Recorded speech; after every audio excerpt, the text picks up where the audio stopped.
Gonna go for two here. He's going for two. If you don't make this, you lose. If you make it, you're in a position to win. Caught him! One-handed catch as he goes up and gets it. That's just a heavy play. Gonna go for two here. Go for two here. Caught him! One-handed catch as he goes up and gets it. Gonna go for two here. Go for two here. If you don't make this, you lose. If you make it, you're in a position to win. Gonna go for two here. Go for two here. Caught him! One-handed catch as he goes up and gets it. Go for two here. If you don't make this, you lose. If you make it, you're in a position to win.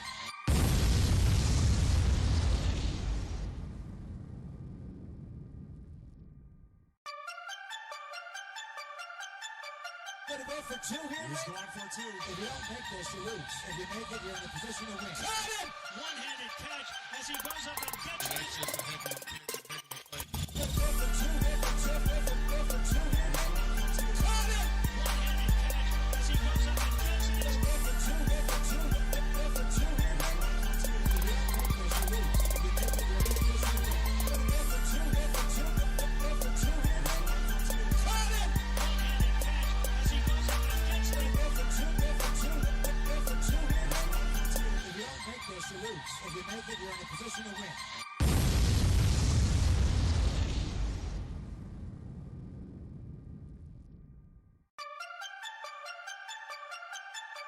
Gonna go for two here. He's going for two. If you don't make this. Okay, we are live. Yesterday, we had a little bit of technical difficulties because I'm sure everyone on here realizes that Facebook got hacked or crashed or something. But we're not going to let a week go by without being able to talk about it. Especially, there was a lot of big games this week. A lot of disappointment from my side. But I guess Michigan State won, and that's okay. As you can tell, we don't got Kalen. It's just back to the original OGs, Chad and I. Kalen is time. off. Kalen is off.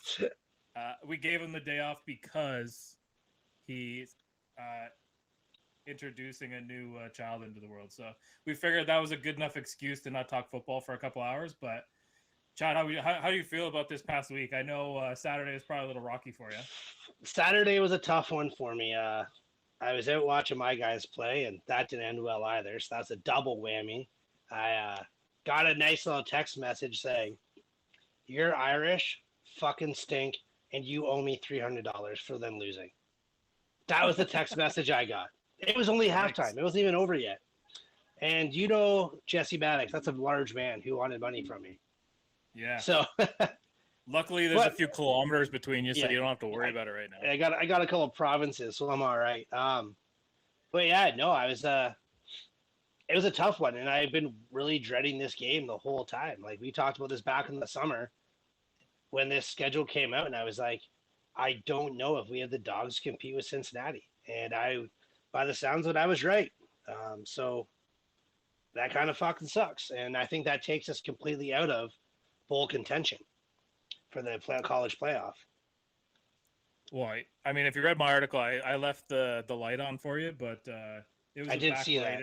It was the backlight in the shed, so it's going to take a little bit of work to get in the house.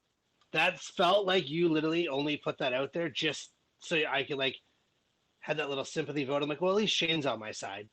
Yeah, that's the equivalent to me pulling your hair.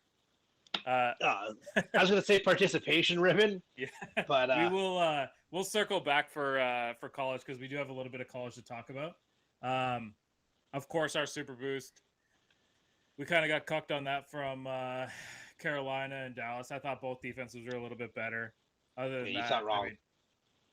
We should have known better when they sent it to us at plus 785. We were like, oh yeah, this is easy money, but clearly it's not easy money. No, it wasn't.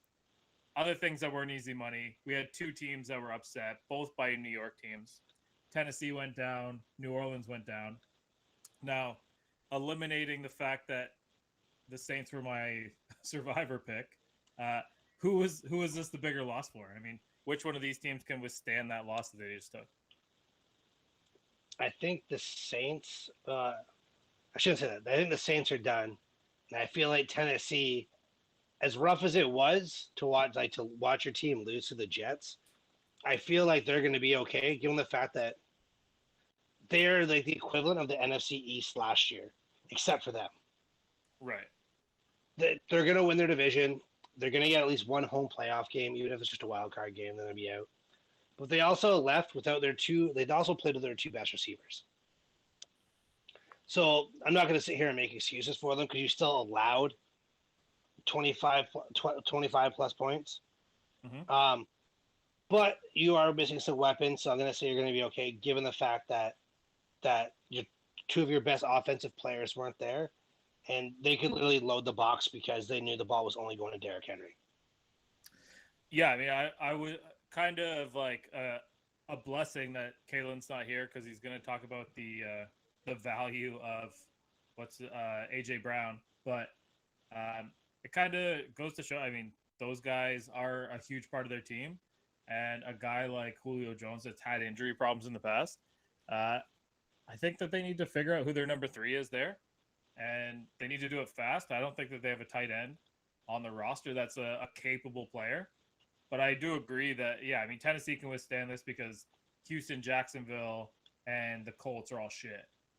Like, combined, those guys might get 10 wins. Right, exactly. And when it comes down to it, like for the Saints, that was a crushing loss for them because not only did they lose to Carolina earlier in the season, you could pretty much pencil in 2 losses for them to the Bucs right now. And I why you gotta jinx me like that? Why you gotta do me like that? No, I think that we saw something in the Bucs that wasn't there last year at this point, and there was a little bit of fight and a little bit of swagger. For Brady to win a road game like that, that's huge, and of course, we're going to make sure that we talk about that game. But for the pick'em, our pick'em challenge, me and Rick both lost our survivor, so you won it. But I mean, you also have a lot of bonus coming up if you need to play a little catch up because you're a couple behind me, but you're the only person with a survivor left. I think that means I won the survivor pool. I think that's how that works in regular survivor pools. Yeah, but I think that you should just keep going and keep the bonus and keep going. Like, I mean, ultimately the goal at the end of this thing is to get Kalen back in the water, right? I wouldn't call the Thames water. Yeah, well, whatever you want to call it. On the plus side, obviously his dick still works. He got Sydney pregnant, so that helps, right? So, yeah, like, the biggest fear about going in that water was that, and hey, it still worked. Good for him. I told somebody recently that Kalen might have the biggest cock on the show because I've seen some of the girls that he's dated. His wife is way out of his league, so that's the only way that I could probably justify it because, like, he's not rich. So, for anybody that wants to know the equivalent of what Shane's talking about, is he definitely outkicked the coverage, is what we're trying to say. Oh, 100%. But I mean, good on him. This is more of an homage to Kalen because he's not here. He'll come back on Thursday or next Monday, and actually, I guess next Monday we're not going to be on because of the holiday. But we kind of skipped the Bears last week when Justin Fields came in, and we probably skipped them for a good reason because they didn't really play NFL style football. But the limited amount that I did see this week, granted it was against a shitty Lions team, but are we prepared to say that the Bears might be a team to look out for with a defense like that and Fields being able to make plays? Well, they already came out and said Fields is going back on the bench. They came out today. So I'm glad we didn't film they want a draft pick. They already said Andy Dalton is the number 1 when he gets cleared, which should be this week. So right away, it shows you right there where their head's at. Their offensive line is absolutely dog shit. And they lost their best offensive player, I think, in David Montgomery. He's out for at least 4 weeks right now. So yeah, and that's tough because he was actually having a good year. You know, we talked a lot of shit about that guy last year, and this year he's kind of pulled it together, I think. On a really bad Chicago offense too. Allen Robinson needs to get his shit figured out. That's the one thing. I honestly think that guy's looking to get traded. Yeah, you know who I like is, and I mean you're gonna know this, but Cole Kmet. I don't think a lot of people know who that guy is, but he's gonna be one of those tight ends that just bursts on the scene. Might not be this year, but maybe next year is his year. Coming out of tight end that's what it's all about. We send those guys to the pros every year. What is that, Cincinnati? Like with go Travis Kelce? Or you go fuck yourself. Yeah. Yeah. Where's Gotta dig Kalen? in I like him better. Kalen's off attending to family business. Yeah, I mean, I I liked what I saw out of the Bears. I obviously don't like anything about the Detroit Lions, but it seemed like the Bears might be able to. I mean, there's no way that they're going to catch the Packers in the division, even though there's such a slim margin right now. It's only because there's only been like the Packers should have beaten the Saints week 1. And if that was the case, we'd have a 2-game lead, right? Like the Packers would have a 2-game lead in the division right now. They're going to run away with that. I'm fairly confident saying that if there's 3 teams that are going to represent the NFC, it's going to be either the Bucks, the Rams, or the Packers. And the Cardinals conversation is one we're also going to have today. So, I mean, there's lots of, because I know that you're a Cardinals guy, but I am a Cardinals fan by fault. I can't go back on everything that I said about them last year. yeah, well, that's the way that I feel about Denver. Except for, I mean, this year I hope Denver's plane crashes into a mountain just because they're coming into Pittsburgh and we haven't won there all year. So that might be an easy dub for us. But I guess, yeah, let's just talk about the Cardinals now. So we're on the topic. Now, I was all in on the Rams after what they did to the Bucks. And it kind of looks like the Cardinals just walked into their building and did the exact same thing back to them. So I guess unbiasedly, are you ranking the Cardinals over the Rams right now? No, I wanted to. Everything in my bone in my body tells me I should. But if we're gonna play this game man for man, I'm taking the Rams over the Cardinals every single time. Right. For the main big reason why I think that why they would win is number one is Deandre Hopkins. I'm not gonna say he looked like an average receiver because that's an insult to him. But when he plays against Jalen Ramsey, he doesn't do anything special. He doesn't do what DeAndre Hopkins does. That gets taken out of it. I don't think the Cardinals have a good enough run game to battle in a long game. And AJ Green, as much as you guys say he's wonderful just to get Kalen upset, well, he's not going to be the No, guy. Kalen's He's the one too who thinks old. he's good, man. Oh, it's the other way around. My bad. Okay. Well, in that case, fuck him. He's not that good. Yeah. No, man, It's he was so the they one that just was saying that AJ Green was better than Antonio Brown. oh, okay. Well, I got it backwards, but yeah, no. I don't think AJ Green can win a game for them, and I think that's what it comes down to. New That's York what you're City going to ask Mayor. of them if you go deep into the playoffs. And Kyler Right. Murray, he's a midget, and you can't run around I call them St. Louis every time, but you can't be running around LA like that. And Matt Stafford's a better quarterback than Kyler Murray. Yeah, and when it comes to the Rams, I think like their Achilles heel, and it kind of came up, I guess, against the Cardinals, is they just don't have the running back that you would expect that type of an offense to have. I mean, a guy like Darrell Henderson, who I guess, I mean, he's been a little bit banged up. They went out to get Sony Michel, but after that, like, what is there? I mean, they don't have an actual running back one, and even when it comes down to those two guys being healthy, Michelle and Henderson, I'm not considering either one of those guys a starter on any other team. No, they're both role players. They're not. Neither of them are every down backs. It's just knowing how to use them, and if McVay can figure that out. But I think that's like but both teams don't have that guy, so I think it's a wash at that point. You know how good the Rams would be right now if Cam Akers didn't tear his Achilles? Or if Todd Gurley wild. can still play football. Well, I don't. Yeah, I mean, if he didn't have knees for a hamstring for a knee, but that team looks really good. I'm starting to back a little bit out on the 49ers, but we might get into the Trey Lance and Jimmy Garoppolo thing later on in here because that's going to be a topic to talk about also. I think that the 49ers are going to play it right, and the Seahawks, I guess every year right around this time, we're looking at the Seahawks like, why does their defense suck? And as it goes on, I mean, they generally get a little bit better. But coming off of a win. I shouldn't be so critical of them. But what's wrong with the Seahawks? Shouldn't they be a little bit more dominant with what they have going on right now? It's the same old Seahawks. Like you just said, every year we have this conversation. Every year they win 11 games. I just don't think they have the dogs that are going to compete with the other teams in the West. Like, do I think they can beat? I don't think they can beat the Rams, and I don't think they can beat Arizona. So their best bet is to split it with them. I think that it's the Seahawks and the Rams for Thursday Night Football in 2 days, right? I'm fairly certain it is. Usually we don't look ahead because we're on.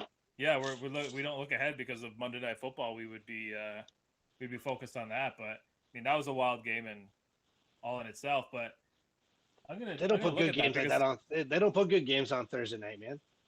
Yeah, I think that this is the first one that Fox is gonna like be fully broadcast. Happy they have. Well, the last couple have only been. Yeah, no, it is. It's the Rams and the Seahawks from Seattle on Thursday. Oh wow! And, I might even attempt to stay up for that one. Yeah, and well, Sunday night is an even better one. You got the Bills and the Chiefs, but circling back to the NFC West, I mean, after that game, so I mean, you're still comfortable saying the Rams are winning that division, the Cardinals are second place? Yeah, I think it's going to be the Rams there. I think it's going to be. I can't say they both can't win, obviously. Right. But it's going to be one of those things where I think it might be that tiebreaker where who's 10 and 7 or not 10. I think it'd be 10 and 7 this year. So 11 and 6, right? And who's going to hold the tiebreaker? Okay, San Francisco's a good team. Seattle's a good team. The Rams and the Cardinals are all good teams. I don't see someone sweeping that conference. I mean that division. Now, with San Francisco, because you brought it up, and I'm just gonna skip that and throw it into the top here. Are they hoping that Garoppolo gets healthy, or like what is the plan? Because I know that you're close with the San Fran fans, so I want to know what I think the fan base wants Lance, right? I can tell you, my father, who's a diehard 49ers fan, does not want Lance yet. Well, it's because he's realistic. I mean, I could sit there and talk football with Eli all the time. So I think that's the big thing. I think new football fans are going to say it's not the time. Or going to say, sorry, it is the time. And then the old heads are going to be like, keep him on a bench for a year or two. Let him grow. He came from a college that didn't do all the things that we do in the NFL. Because he came from North Dakota State, didn't play against the best competition. Didn't even play football last year. Can we just talk about that? Right. That in itself is a reason why he shouldn't be playing right now. Did he play in like a showcase game or something like that, right? Yeah, and he looked good. I wouldn't say he looked great. He didn't look like that's a top 10 pick in the NFL, let alone a top 5. And now you're saying he's going to go play in probably the toughest division in all of football and lead a team? No, and like that's kind of shit that can crumble a kid. Hopefully that doesn't happen to him. Like I don't want to see any quarterback go through that shit, except Jameis Winston. Yeah. Outside of him, I don't think anybody should deserve to go into your career and just watch it crumble. But yeah, no, like the San Francisco team's so good right now. Does he give them an element Jimmy doesn't? Yeah, because he can move. But I think they also lose the element that Jimmy brings too. And those guys love Jimmy there. So, like Garoppolo had like a half decent year. I mean, call it 3 games that he's played. So if he's banged up and he loses his position due to injury, would you see him having a higher trade value right now than if they put him back in and, you know, say they miss the playoffs by a game and he's just mediocre the rest of the way through? I don't think there's any trade value for him anyways. Because he's too expensive? Too expensive, and his contract's almost up. I think he's done this year anyways. That was the whole reason of drafting somebody, to cut ties. He's been banged up. He's never played. He's only played 1 full season. I think he still actually missed 2 games that year when they went to the Super Bowl. Yeah. So to get anything more than a 5th or 6th round pick at a high end, that's all you're going to get for him. So to me, it's like you're not going to. If you're going to trade for him, where are you going to send him? Because you're not going to send him in conference. And there's only a couple teams that would want a quarterback with his salary on it. When you can just go draft one next year. There's a bunch of kids coming out in the first round. We have lots of time to touch on those guys. But to me, it's like, why would I bring in a veteran who hasn't really done anything? I shouldn't say the guy took a team to the Super Bowl, but he hasn't really done anything as a starter outside of the 1 year to invest $30+ million when I can go get one of these kids for less than 10 and actually build with them. It makes more sense. Like he can probably find a job as a backup. He can find a job as a backup. Like him going to a place that has a young star makes sense. But outside of that, like where else could you see him doing? Like, would you put him in the same category as Ryan Tannehill if he goes to a great situation? He can play. Like, would you take him in Pittsburgh? I would take him in Pittsburgh if it was a 1 year gap thing. But I mean, I've heard a rumor. There's something going around. And I know He's that a pretty good guy that might be going to Pittsburgh. And I know that he's got some pretty good ties in the Pittsburgh organization. And he's very, very close with Tomlin. And I'm telling you right now, the only reason that Aaron Rodgers will not end up with the Steelers, and I would say this right now, and it's going to be absolutely ridiculous, but the Steelers are so loyal to Terry Bradshaw that even though that number is not retired, they will never let somebody else wear number 12. You think so, eh? I'm telling you right now that even if it meant Aaron Rodgers comes there, which makes him a legitimate Super Bowl contender, there's no way. But we'll circle back to that because I don't want to forget about our friends at CoolBet. And I had a nice no more hedges bet lined up for yesterday, and we didn't end up getting on. And I'm going to tell you that we missed it because of a field goal. And I'm not talking about the spread. We missed the spread because of a field goal. Like a legitimate, we had the Raiders to kick one field goal, and Carlson, who has been the best fantasy kicker all year, had one attempt for 50-something yards and missed it. So that was a plus 1,000. So it was pretty wild. So it was the Chargers to win by 3. Darren Waller to score. The Chargers defense to get at least 1 sack, and the Raiders to kick a field goal. Like when I put it together, I was like, "Oh, this is cashed. I'll just, I'll start spending the money right now." But that's how the guys at CoolBet, they get us keep coming back. Right now, I'm ranked number 12 in Canada for NFL. But humble brag. Let's talk about the game last night. Did you stay up even after the weather delay for something that was indoor? You are fully aware what my sleep schedule is like. We watch halftime on those night games. Hey, Kelly, don't worry. We have some college football lined up for you. I see you on there. But yeah, no, I watched the first half, and I was like, you know what? I'm going to go to bed now. I got to be up in the morning. I got big fantasy football riding. I was in a battle. And I was like, if I get into this, I stay up and going to bed. I know this is how it's going to end. So I shut her off at halftime, woke up to a phenomenal fantasy football win, knocked out the number 1 seed in our league, Shane. Now they're going for 2 league, our other one that we're in. Appreciate it. So that was a big win for me because I needed one because I'm doing horrible in that league.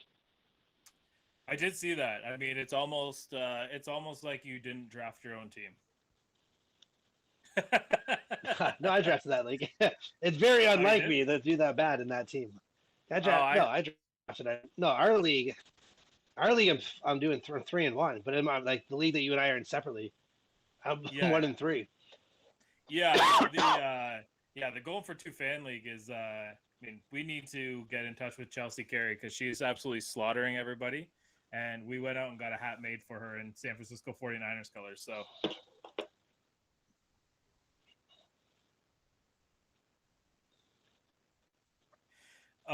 Well, fuck that bitch. No offense, Chelsea, we love you, but I don't like that story. She's a professional athlete. Yeah, she's a professional athlete, Liam. They couldn't hear you on that. All right. Liam just said a bunch of rude things about a potential Canadian Olympian. Chelsea, do not worry. We got your back. We will take care of him. I'm just kidding. He didn't say I that. don't. I'm not her friend until after fantasy football is done this year. It's that simple.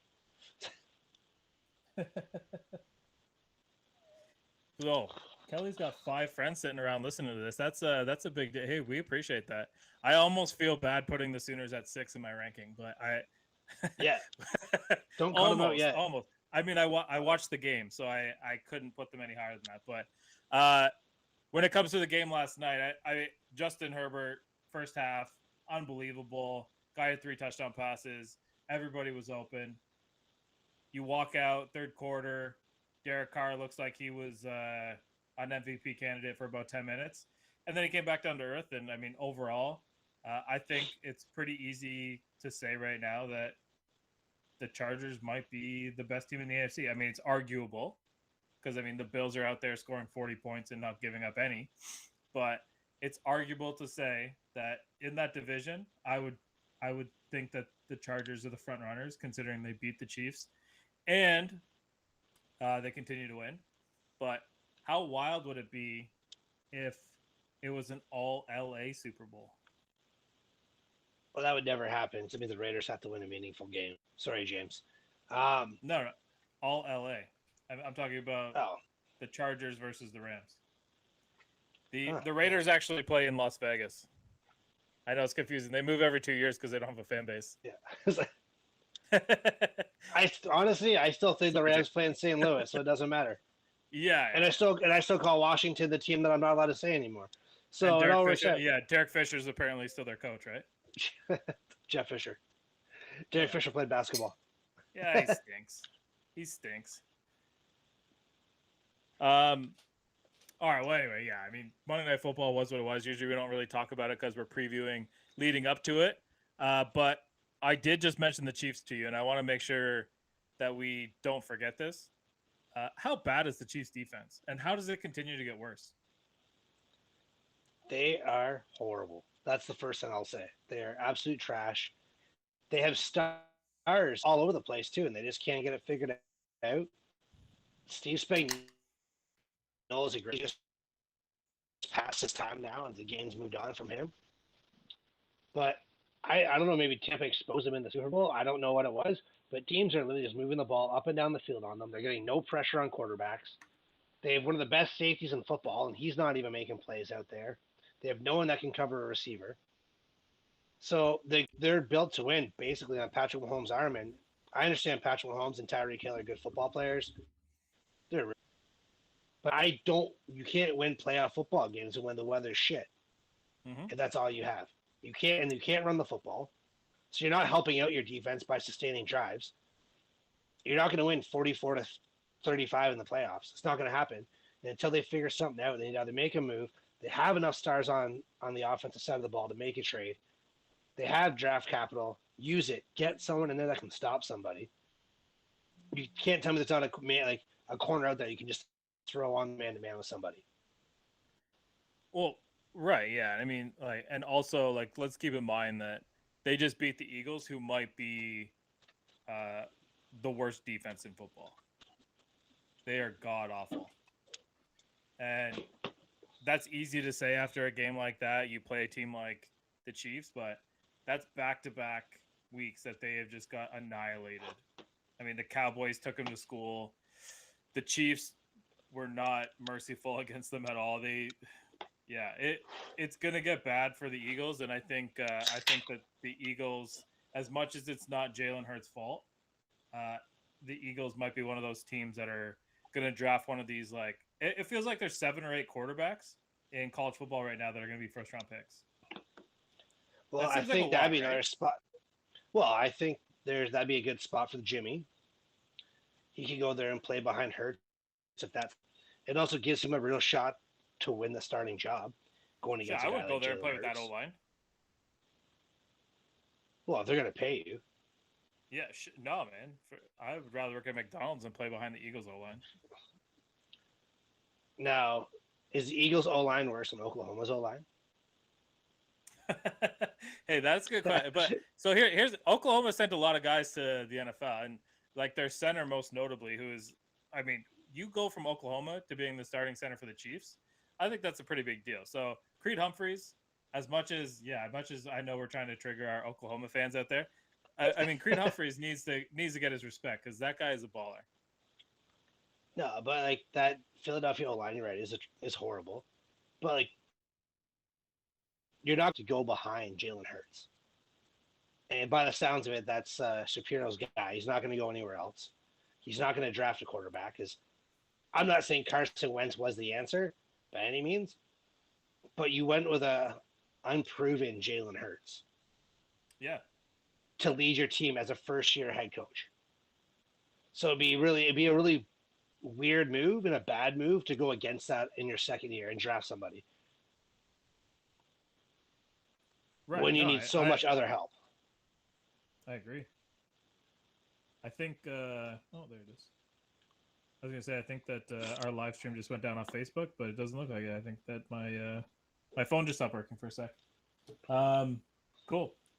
All right. Well, I think that we're kind of on the same page for something like that, and generally we would move on to how bad the Dolphins are and if they still have a chance in a 17-game season. But I think that our college football friends would probably appreciate us to talk a little bit of college football here. So since we were just talking about Oklahoma's O-line, I wrote that article today. We put it up. I appreciate you getting that up, Chad. We'll probably re-release it on like whatever Friday night or Saturday morning or whatever, a little bit closer to the week. Because the Zuck fucked us. Let me tell you that much. Yeah, I mean it, and I'll just kind of paraphrase it for you really quickly. I don't think that anyone's going to argue with the fact that Alabama and Georgia are marching their way to the playoff right now.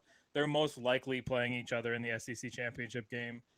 Whichever one of those teams loses, provided they're still undefeated at the time, I think that they both still get in, right? I think so. Like, long as they can compete, I think that would just be the one big thing. If they have a good football game, if one of them goes out there and gets absolutely shit kicked, they should lose. That being said, Clemson beat up a Notre Dame team last year, and they both got in from the ACC. So, given the fact that it is the SEC, I could see that happening. Yeah. And it's the other part is like with the Big Ten is what's surprising. I think me to most people is like no one thought the Big Ten was going to have two teams up at the top, and no one thought it was going to be Penn State as one of them. Yeah, and I mean, if anybody would tell you who are the top two teams in the Big Ten right now that aren't watching football, you're just going to assume that one of them's Ohio State and the other one, yeah, I mean, it could be Penn State, it could be Michigan, you know, like call it whatever you want to call it.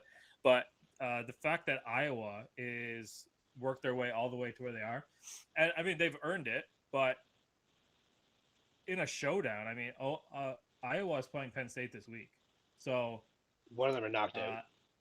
Yeah, so well, and I mean, what I put in there is Iowa doesn't have the kind of schedule to keep up with the Penn States, Ohio State, you know, Michigan State, Michigan, because they don't. I mean, they're going to play Minnesota, they're going to play, you know, these other like fluffer teams in the West. But if Penn State were to lose that, they still have the opportunity to beat Ohio State, Michigan, and Michigan State, and find a way to get into the Big Ten championship game. Penn State's a team that could get in with one loss.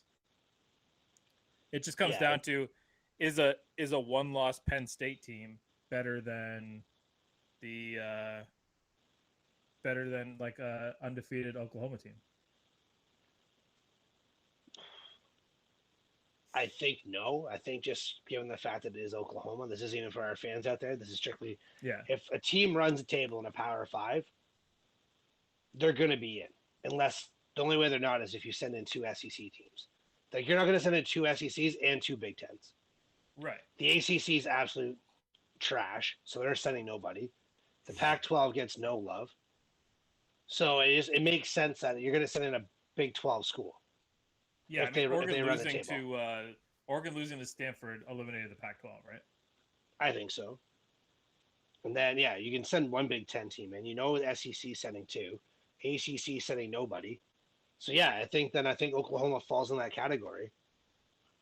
So, I mean, I mean, we could be looking at Oklahoma and Cincinnati being those other two teams. They'd probably be the bubble teams. And dealing that Cincinnati won their biggest game of the year, and they won in great fashion Yep. in a very tough place to play. I think we've won 26 in a row going into that. Mhm. Um, The last loss that you had at home was to Georgia. So however Yeah. many years ago that was. I was 18, I believe, and we played them tough. Yep. So to me, it's one of those things where like Cincinnati is right there. The problem with them is, and like even more for them than it is for even the Big 12 team, if they lose a game or don't just beat up on every single team, they're not going to get that vote. And it's not fair. It's not right. But I'll take a one-loss Big 10 team over I take a one-loss Cincinnati team. There's no like, and I'd even take Yeah. Yeah. Well, no, and yeah, you're right. And because of the Penn State Iowa game this week, and provided a Cincinnati can win, I think they play Temple. So provided Cincinnati beats Temple, Cincinnati is going to be the 4 seed, like after this week. Yeah. And I mean, I guess Oklahoma beating, if Oklahoma goes and beats Texas like 50-0, Which I think they can, but- Yeah. It's just all depends if they can stop up because West Virginia beat them up, and it was bad. Yeah. So, Chad is going behind my back and calling Oklahoma the 4 seed. I'm just here for the people. Yeah. What about, yeah. So, I mean, those are the obvious ones, but what about some of the other ones I threw in there? Because I did throw in, I might be a little bit biased towards the Michigan States of the world, but the way that they're playing, I mean, they have a Heisman candidate at running back.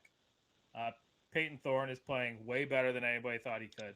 So if you can take down Michigan, Ohio State, Penn State, and then go into the Big Ten championship game and play a team like Iowa, assuming that Iowa is still one of the top ranked teams, that thrusts them into the playoff, right? I guess they can't stumble against anybody else. With a championship, I do believe he can get it because the Big Ten is a really good conference this year. Right. It's tough when there's only 4 teams, and we already know the first 2 that are in. Right. So really, like you're playing for 2 spots. So that I think whoever wins the Big Ten is going to get one of those spots. I think that's the problem. So it just has to be one of those things like, are you going to win the Big Ten championships? If you're not, then you might get a New Year's Six game, but that's all you're getting. Yeah, well, exactly. And I mean, I told you last week, 2 weeks ago, I don't think that Michigan State is a national championship contender.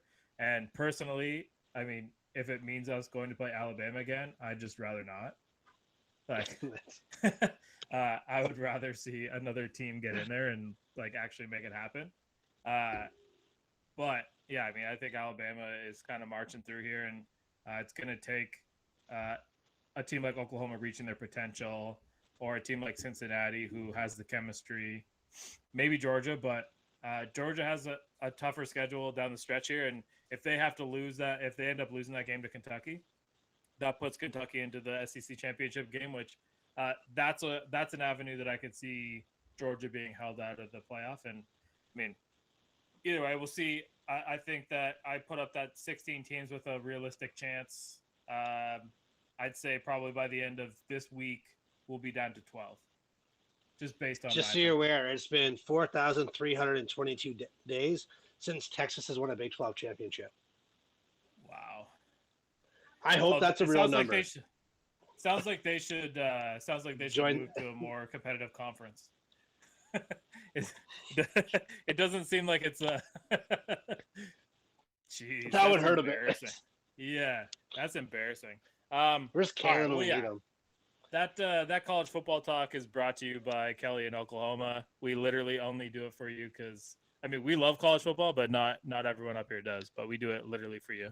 But let's go back to the Dolphins for a second because they're one of the 3-1 teams, and obviously the Steelers are a 3-1, a 1-3 1 team. and 3. Sorry. Yeah. Yeah, fuck off with it.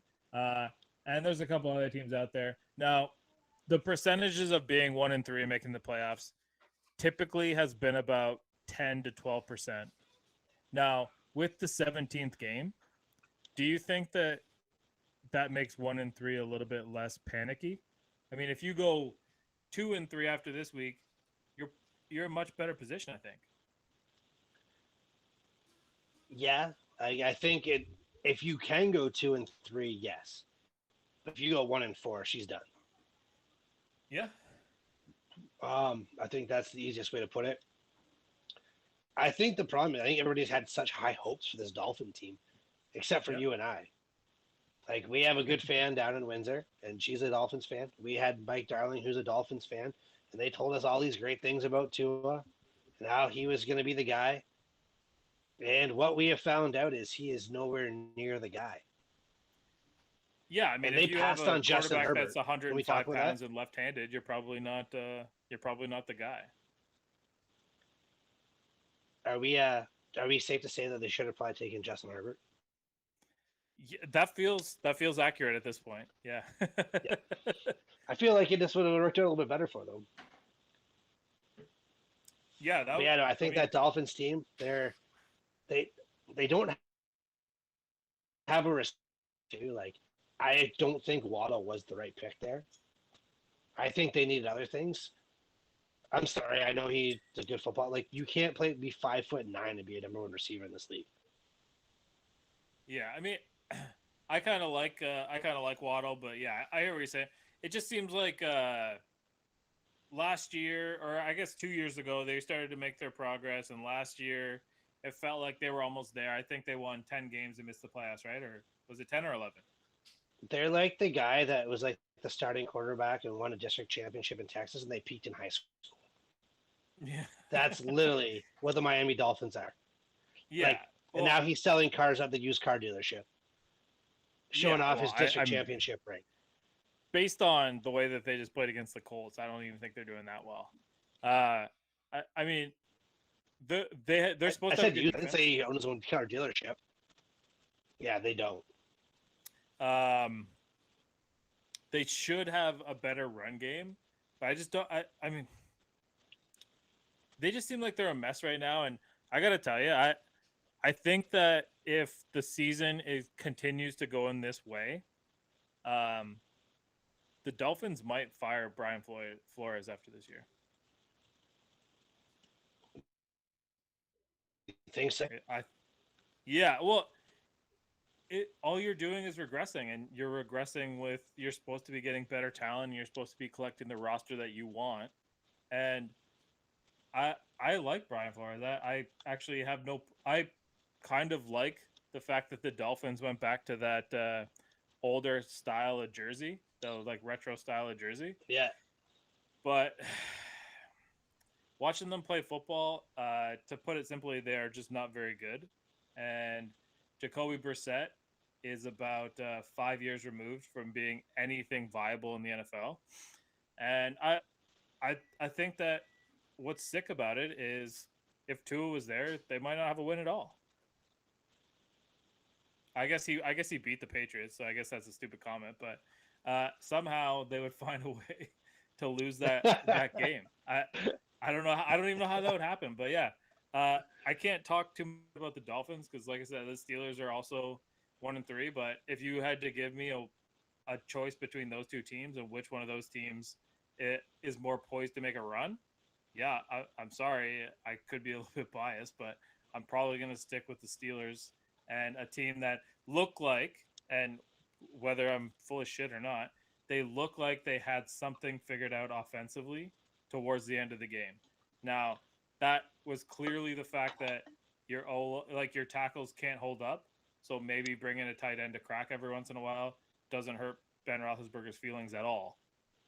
And that seems like the way to make it work, man. I would take him a banged up Ben over a Tua any day. If Ben Roethlisberger had to get his right arm amputated, I would still pick him over Tua. You think his left arm's better? The two is Then good left Tua's arm. for sure, yeah. For sure it is. Yeah, sorry Dolphins fans, season's over. You might be looking for a new coach. Hopefully you're looking for a new quarterback. I also believe that the Steelers looking for a new quarterback. Could be Aaron Rodgers, could be Desmond Ridder. Either way, I'd be happy. Well, long awaited. Tom Brady made it back to New England. I think that we learned a lot about not football related, but I think we learned a lot about media when you see Robert Kraft crying in the hallway hugging Tom Brady, and Belichick actually coming out to the field to hug Brady after the game. And I think that the media might have made something bigger than this. And when it comes down to it, I think Brady just wanted to have people like him in his final years of the NFL. And if you took a poll 5 years ago of Tom Brady and one right now, I used to hate this guy. I would spit on somebody if they walked by with a Tom Brady jersey. Like, not actually, that's COVID, but Not 5 I years hated ago. Tom Brady. Yeah, but now I see him and I'm like, yeah, I want to watch this guy play. I think he's awesome. That's because everybody loves Tampa Tom. Because Tampa Tom doesn't give a fuck. And he does Subway commercials, and yeah, And he's living he's the dream. funny as hell. Like, he embraces the fact that he's a nerd. He Yep. knows he's a nerd. I think we're finally getting to see the Tom Brady that his teammates loved. I think that's really the difference. Right. And that's Yeah, I think the he's the people in New guy. England knew he was that guy. Everybody in that clubhouse knew he was that guy. He never got to be that guy in the public, and that's why he was so hated. But yeah, no, I think we're all getting to see the real Tom Brady, and dude, that guy's awesome. I hate the Yeah, fact that he really- went to Michigan, but Really outside of that, I quickly, can they're let it about slide. to throw out the opening pitch for the wild card game. You like the Yankees or the Red Sox? Yankees. Yeah, I didn't put any action on it. I'm just gonna watch the first couple innings here and see what happens. I might throw a live bet in, but yeah, I didn't mean to cut you off. You can go back to your Brady love if you want to kiss him on the belly button again. I don't know, man. Like, I let that guy open mouth kiss me one time. Why not, right? Yeah. Hey, I'm glad that you said it. Good for you. I'm proud of you. If I was ever going to come out to anybody, Shane, it was going to be you. Well, that's so you're gonna come out to me before Tom Brady. You know what? I feel like this show has earned its like we got offered the stupidest sports podcast award, and we turned it down because we wanted to pay for the subscription. But we We understand We why get- we are nominated. yeah, we get a lot of dumb emails. But yeah, I mean, the game itself was pretty wild. I think it was. You kind of saw it on Tom's face, like he came out and he was cheered to get out onto the field, and I think there was a little bit of a tribute, and then he comes out for the opening drive and they booed him. I loved it.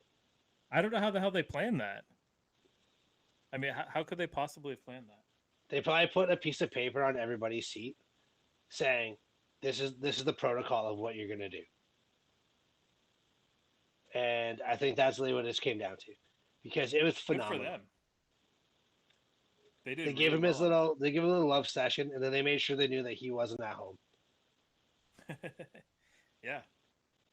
Well, What I thought was, which I actually think was like the pure like New England like BS, is that they didn't let him know that he set the record until midway going into a play. So like there was no time to celebrate.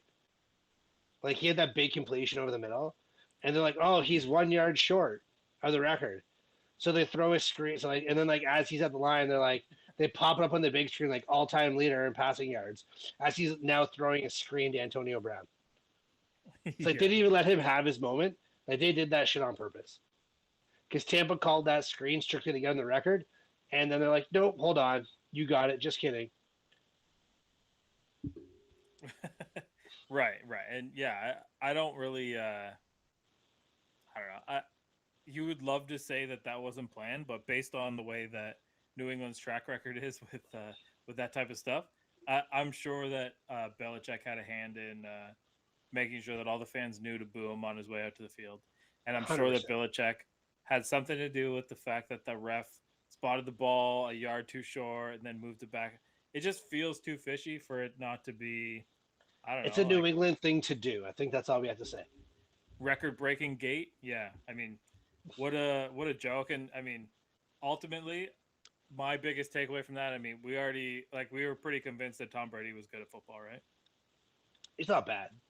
Yeah, so we were pretty convinced of that. But I mean, from watching it, you would think, I mean, Mac Jones is as good or better than advertised. Yeah, man, that guy made me eat some words this offseason. Like I'm 2 for 2 when I said Justin Herbert wasn't going to be that good. Because yeah, that guy is definitely really good at football too. And then this year I was like, Mac Jones is a bag of milk, and that guy is good too.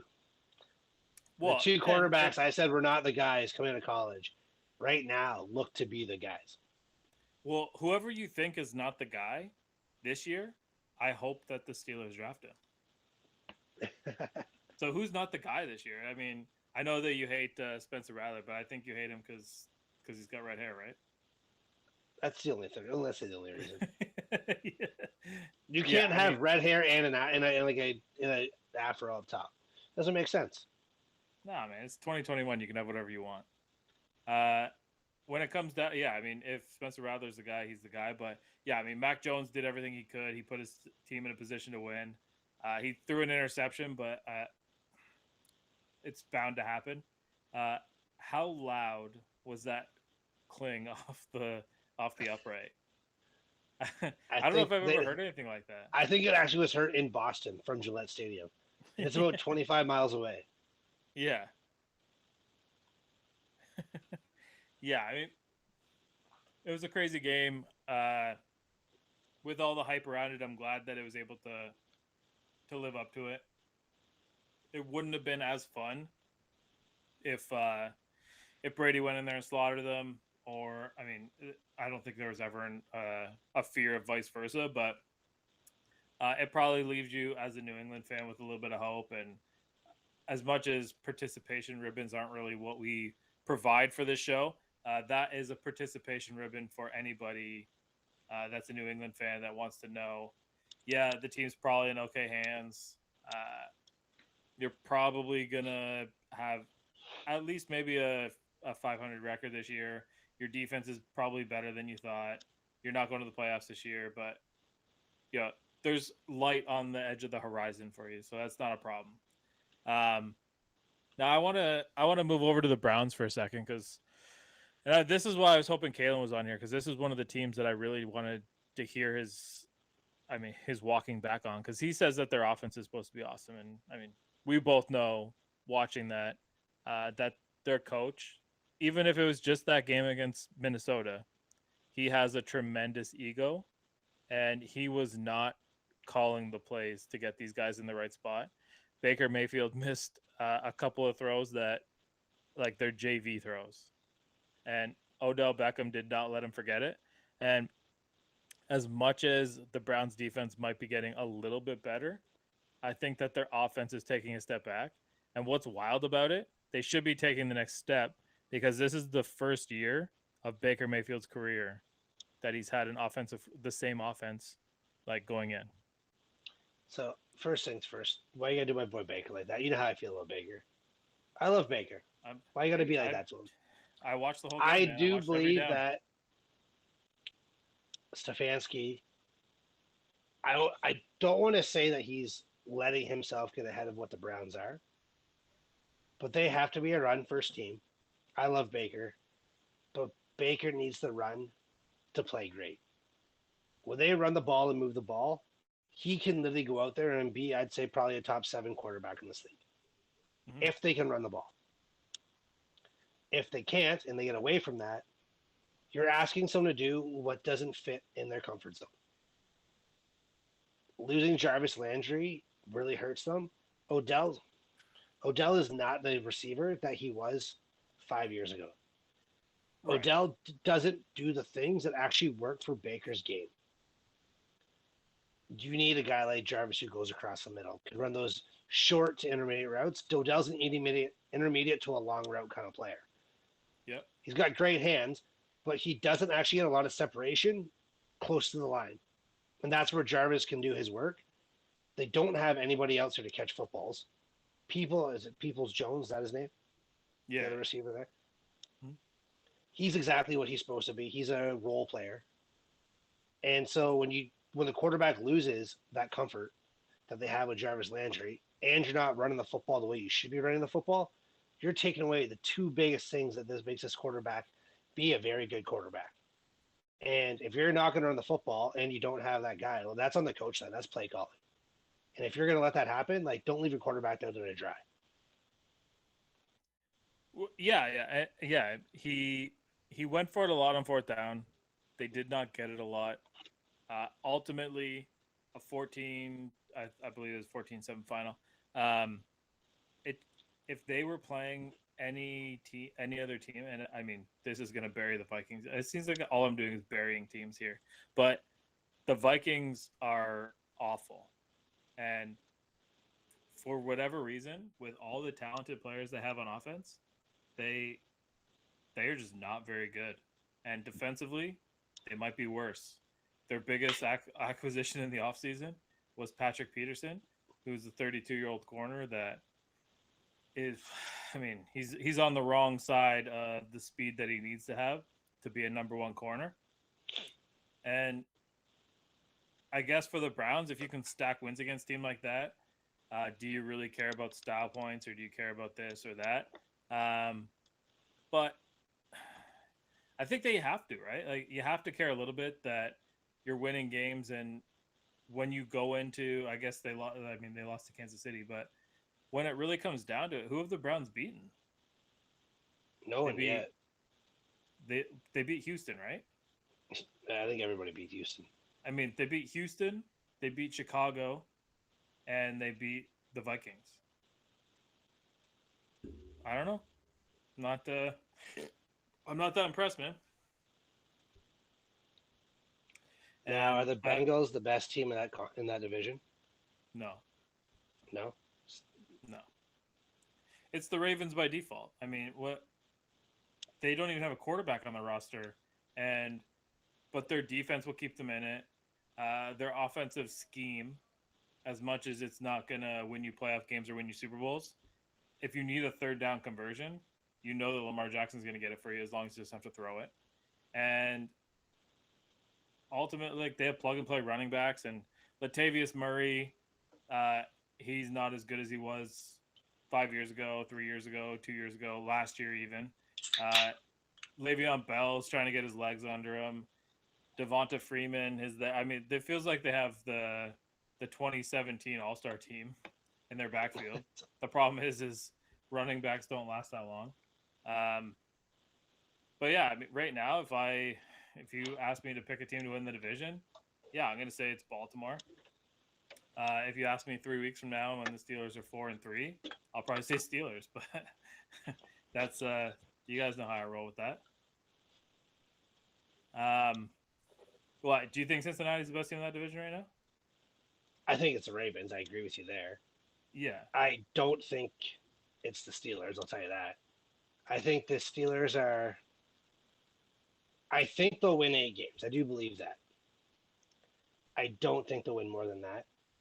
You don't think they got 9? I really hope they got 9 because I took that bet. Yeah, our friends at Coolbet, get ready to cash that. And I do trust Mike Tomlin. I do trust that guy a lot. But I do think the Bengals are in the same boat. I think the Bengals are a 9 or 10 win team. Given the fact that they've been really bad at football the last few years, they have a last place schedule. They have improved. Joe Burrow looks pretty good, as long as he can stay healthy. I think they have enough on offense to win 9 games. But I think that's where they're going to cap out. And it's funny that, like, I'm talking good about the Bengals getting 9 wins, and we're talking down about the Steelers getting 9. That just shows you the difference in the class of the organizations. Yeah, I mean, it's a history, and it's I mean, as a fan, I get so mad watching, like, you know, the Steelers are 1-3 right now. I get so mad watching it because my expectations of them have been set so high. For the last 15 years, they haven't had a losing season. So like, Yeah. putting that in perspective as a sports fan, I mean, what other organization in any league does that? I mean, it's why Yankees fans hate the Yankees when they're not good, even when they are good. And I mean, in hockey, I guess the equivalent is the Red Wings over the last few years have kind of gone through their transition. But if the Lakers play a bad game, they're ready to fire the coach and trade the entire team. I mean, bring in LeBron James and everything changes. But as sports fans, we get so dialed into what's happened in the past and just assume that it's going to continue to happen. But Ben Roethlisberger's been the quarterback there for 18 years. Of course, something has to go wrong. It has to. But they've also been 0-4 before, and it's worked out for them in the past. So who knows? Liam just told me we went to 60 minutes, but I have one more question for Chad. So I guess that means that we are officially in overtime. Liam's got. Would it be the first so I time? don't know. Yeah, I don't know. He went to all ages last night. I don't know. I don't know what's worse. Is like the noon hour strip club worse, or is the all ages worse? You tell me. Yeah, well, you know what? I think at our age, if you went to an all ages, I think it'd be worse than the noon hour roast beef lunch. Yeah, that'd be a tough sell at home, Liam. If you told Jess you went to the strip club, she'd be like, "Okay." If you told her you went to all ages, she'd be like, "Okay, pack your shit, get out." But if you went to, but did you go to the strip club with Urban Meyer? Yo, that dude is wild. You know, I can't believe they're gonna fire him for going to a strip club. I don't understand what the issue is. I thought it was just I thought he was just at like a regular club. That's what I thought. But they said he was getting a lap dance. So, which if that was just, if that's a lap dance, that guy deserves to get money back if he paid for that lap dance.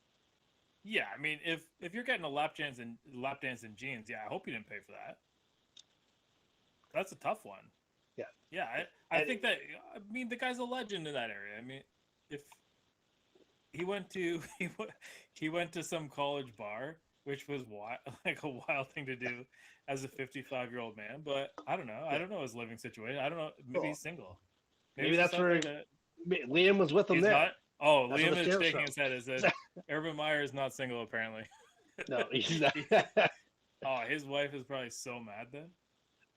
This probably isn't helping it, because I'm sure she watches our show. Yeah, well, hey, it sounds like she's looking for revenge, Chad. Yeah.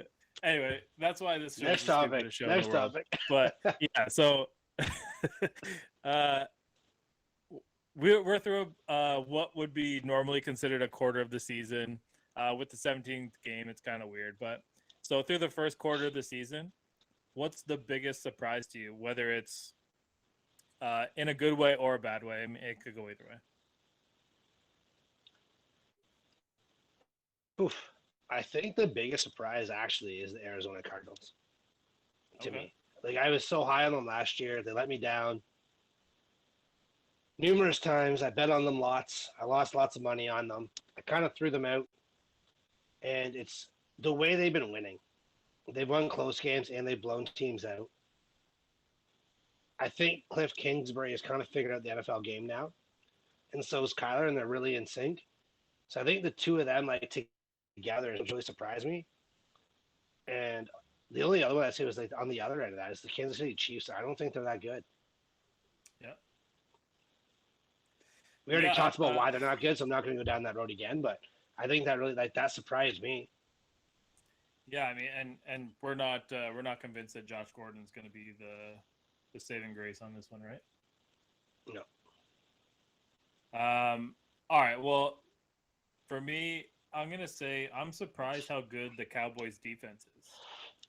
And does it make them a legitimate Super Bowl contender? Probably. Does that actually mean that they're going to win a playoff game? The answer is probably not. But that's just because of I mean, that conference is tough. they picked the wrong year to get much better. But Trayvon Diggs might be the defensive player of the year right now. Guy has 5 interceptions already. And overall, it seems like Dan Quinn has kind of got that thing turned around. I'm incredibly surprised by the way that Dak Prescott is playing. He's winning us a lot of fantasy games right now, Chad. A lot by a lot of points too. I like when that happens. Yeah, we cleaned up the last week by about 100 points. Yeah, I mean that was a huge surprise, and we're gonna circle back here. I'm gonna say that Chad just did something weird with his camera. I'm gonna say that the Dolphins are also a huge surprise. I think I wasn't ready to say that they were going to beat the Bills in the division, but I thought after the 10 wins last year that they'd be a playoff team, and I don't think that they are. I don't think they have any chance. I'm ready to bury their season. They're probably going to figure it out and go on a little bit of a run at the end, but it's going to be too little, too late. And that's what happens when you don't capitalize on the wins that you're supposed to get. A home loss like that to a 0-3 Colts team, that's just not good. And a loss like that, you look at it and like I didn't watch the entire game. I'm not going to pretend like I watched every play. I watched the condensed film and I watched a little bit of it on Red Zone, but it looked like the Colts did everything they could to be in position. But if the Dolphins just made the plays they were supposed to, Washington ended up winning by 4. They would have won no problem.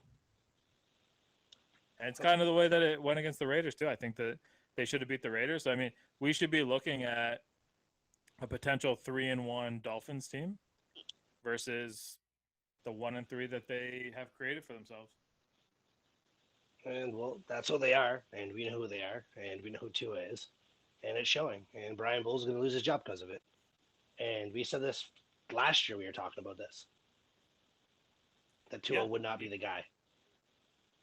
Well, when you have to take out your quarterback to bring in a veteran to run your 2-minute drill, he's not the guy. Right. And we'll dig back into the Dolphins, I'm sure, on Thursday when we get back on here. It might just be you and I again. I don't know. We might bring Rick in if we want to murder another Raiders fan, or we'll see what kind of people we got for guests, because I'm sure we got people that are chopping at the bit to get on here, and with that league, we can always bring on the guys from Cool Bet or something. But let's we'll put a pin in it for that, and we'll pick up on Thursday. But before we go, obviously don't forget, subscribe to the YouTube, the Twitch channel. We haven't really been playing on there recently, but once Kalen's kid's out, he's not going to be able to leave his house anymore. So I'm sure he'll check that out. And of course, the Facebook and Instagram, we're always checking that out. We're putting up articles all the time. Our website will always blast that on Facebook. So make sure you show love and tell your friends, and do what Kelly in Oklahoma does and get all your friends around and gather around the computer or wherever you're gathered around and just enjoy it. The stupidest guys in podcast television. Yeah. We will literally entertain you with the dumbest shit for an hour. So we'll sign off there, and we'll pick up again on Thursday, and make sure that you get ready with your money, because No More Hedges is coming back hot on Thursday.